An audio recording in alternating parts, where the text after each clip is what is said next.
Week 9 sits and starts the potential rebirth of Vernon Davis and preparing for the apocalypse. I mean the Blaine Gabbert era in San Francisco. Hide your wife, hide your kids. This edition of Keepers starts right now.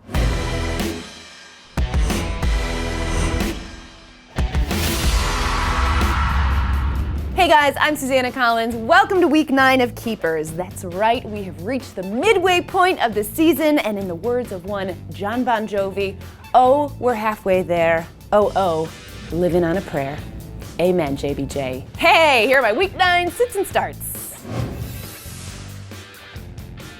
Start Jonathan Stewart. With 68 carries in their last 3 games, the Panthers are relying on Stewart more than they have since the tail end of 2009. And going against a Packers defense that was vulnerable up the middle last week, Mike Shula should be able to exploit that again, especially if Ryan Khalil returns and Clay Matthews' ankle injury lingers. Sit Jordan Reed in Foxborough. Since the Pats' Week 4 bye, they've basically erased tight ends from the equation, as not a single one has scored or accrued more than 34 yards on them. Jamie Collins may be cementing himself as the league's top tight end neutralizer, and he'll make sure it's a long day for Reed. Start Jameis Winston. No, for real, he's taking care of the ball lately, and he might get Vincent Jackson and Austin Seferian-Jenkins back to help out against a Giants defense that quarterbacks are torching for a league-worst 323 passing yards per game.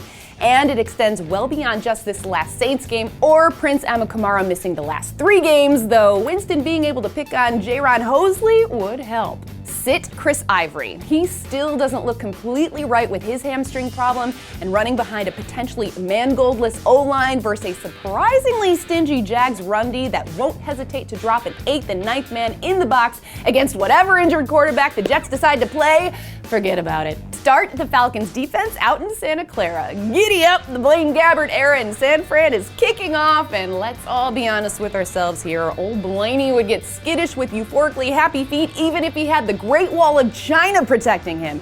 And I promise you, no one will confuse the right side of the Niners O-line with any sort of impenetrable structure. I mean, nobody's that dumb, right? Sit Mike Wallace. A relatively one-dimensional deep threat, it's doubtful that Aaron Donald and Robert Quinn will allow time for his downfield routes to develop. And facing a Rams secondary far better than the one in Chicago that just shut him out, expect Mike Wallace's downward spiral to continue.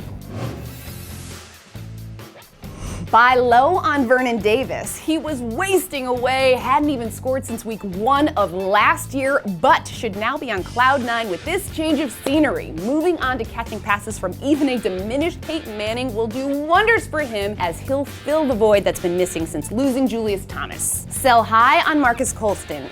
Just like old times in week 8 at the Superdome with Breeze and Colston connecting at will in a gorgeous display of offensive football. But don't worry, he'll go back to catching free passes for 35 yards in no time against real NFL defenses, I promise. Buy low on Frank Gore. Andrew Luck's all beat up, and perhaps new OC Rob Tudzinski will finally lessen his workload and lean more on Gore.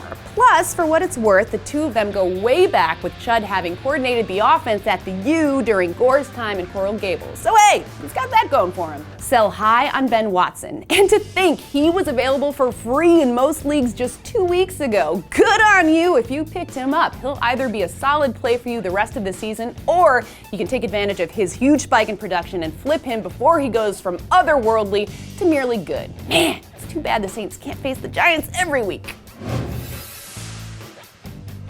Hire Kamar Aiken and fire Nelson Aguilar. The Ravens are going to have to be throwing it plenty down the stretch, and with Steve Smith just the latest Joe Flacco weapon to go down for the season, Aiken's their only wideout left standing who's got more than 106 yards on the year, so Flacco will be targeting him plenty. He'll be a better option than Nelson Aguilar, who's done zilch to merit a spot and will probably be buried on Chip Kelly's depth chart when he returns from his ankle injury. Hire Jacob Tamme and fire Dwayne Allen. Tamme is the Falcons' second leading receiver despite missing a game and a half, and has been dependable enough to continue being Matt Ryan's top alternative for when he can't get the ball to Julio Jones.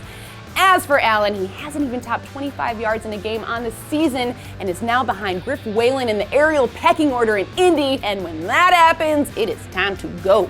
There you have it. Thanks for watching, guys. May the injury gods smile upon you this week. Set those lineups. We'll see you real soon.